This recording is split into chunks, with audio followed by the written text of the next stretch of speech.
All right, now I'm in the center. Good. Where's the dry ice? I was supposed to come down from the ceiling and steal Erin's thunder, but unfortunately I'm just standing here. No special lights or effects. I'm going to start by explaining how I know Erin. I met Erin 7 years ago when I moved to Baltimore, and I was moving to a new city. I didn't know anyone except for one person, my friend Steven. I moved in with him, and I was really nervous about being away from all my friends and family. He's like, don't worry about it. I'm going to introduce you to everyone I know. And he had a big group of friends. Many of them are at that table, this table, that table. And they're awesome. So I'm meeting everyone, and really great group of people. They took me right in, became my friend right away. Well, Erin wasn't. She was in the group, but I didn't meet her yet. She was working in a restaurant. She had really bad hours, so for like the first 2 months, I did not meet her. But I heard all these amazing things about her. They're like, Erin's awesome, you're gonna love her, I can't wait for you to meet her. So I was really eager to meet her. I was like, I cannot wait to meet this girl Erin everyone's talking about. So finally, we head to a bar. We go to Mother's in Baltimore, and I walk in, and I see Erin across the room, and she's standing over there with Steven, and they're cracking up and having a good conversation. I'm like, she looks like she's so much fun. As soon as there's a minute, I'm gonna go introduce myself. So finally, she's standing by herself. I'm like, this is the moment. I run up to her, I'm so excited.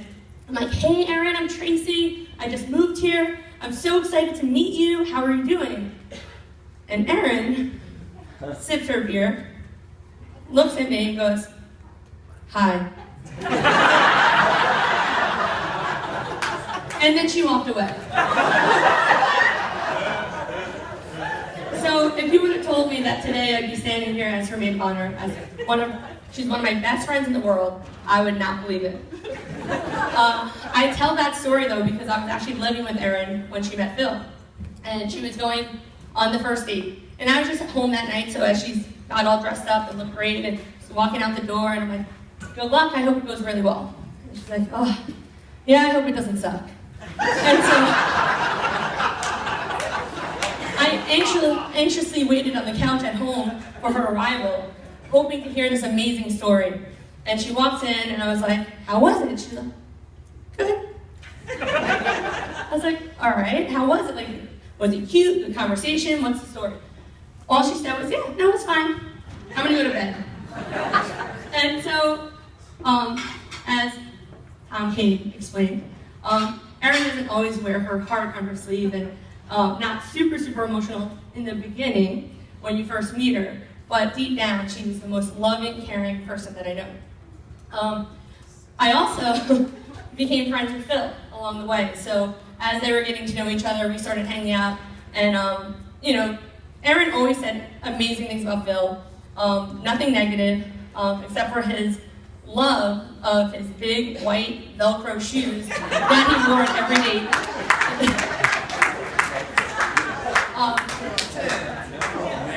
But I was talking to Phil probably like 5 or 6 months in, and at this point they're very much in love, and you know that they're going to end up together and that they are the perfect couple. And I'm like, you know, Phil is a great guy to go to for dating advice. He's got really good head on his shoulders. So we were talking one day about how dating is so hard, first dates are so awkward sometimes. So I'm like, well, they're so in love, they probably had an amazing first date. So I go, Phil, did you know when you met Erin that she was the one? And he goes, you mean on the first date? I'm like, yeah, like, did you know right away, or did it take you a while? I was like, no. He goes, it was horrible. I was like, it was? Erin said it was fun. She's like, the whole time she sat there with her arms crossed, sitting back in her chair, and just glaring at me. And I was sure she hated me. He's like, I was so shocked when she accepted the second date. I didn't understand what was going on. So, to two people in my life, in the last couple of years especially, has been amazing. I love both of you very much, and I wish you all the happiness in the world. So, cheers.